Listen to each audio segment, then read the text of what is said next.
മുടി കൊഴിച്ചിലിന് ഒരുപാട് കാരണങ്ങളുണ്ട്. അപ്പൊ നമ്മുടെ മുടി കൊഴിച്ചിലിന്റെ റീസൺ എന്താണെന്ന് മനസ്സിലാക്കി അതിനുള്ള പ്രതിവിധി ചെയ്താലേ ഉള്ളൂ നമ്മുടെ മുടി കൊഴിച്ചിൽ മാറുള്ളൂ.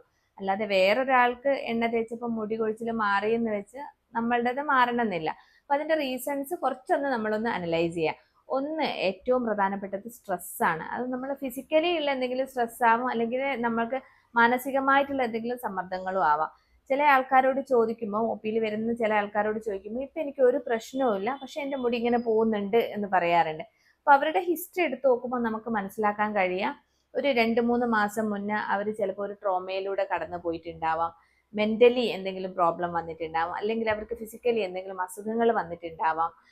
ഒരു ജോണ്ടിസോ അല്ലെങ്കിൽ ടൈഫോയിഡ് ഫീവറോ വൈറൽ ഫീവറോ അങ്ങനെയുള്ള കാര്യങ്ങളുടെ ഹിസ്റ്ററി ഉണ്ടെങ്കിൽ പോലും ഒരു 2-3 മാസം കഴിഞ്ഞിട്ട് ഒറ്റയടിക്ക് മുടി ഒരുമിച്ച് കൊഴിഞ്ഞു പോകുന്ന ഒരു അവസ്ഥ ഉണ്ടാവാറുണ്ട്. അതൊരു മെയിൻ റീസൺ ആണ്. പിന്നെ ഒരു കാര്യം വെച്ചാൽ നമ്മുടെ അനീമിക് ആണെങ്കിൽ, നമുക്ക് രക്തത്തിന്റെ അളവ് HBന്റെ അളവൊക്കെ കുറവാണെങ്കിൽ ഇതുപോലെ മുടി കൊഴിച്ചിൽ ഉണ്ടാവാം. ഈവൻ ഡീഹൈഡ്രേഷൻ ഉണ്ടെങ്കിൽ പോലും, വെള്ളം കൂടി കുറവാണെങ്കിൽ പോലും അത് ഹെയർ ഫോളിന് ഒരു കാരണമാവാറുണ്ട്.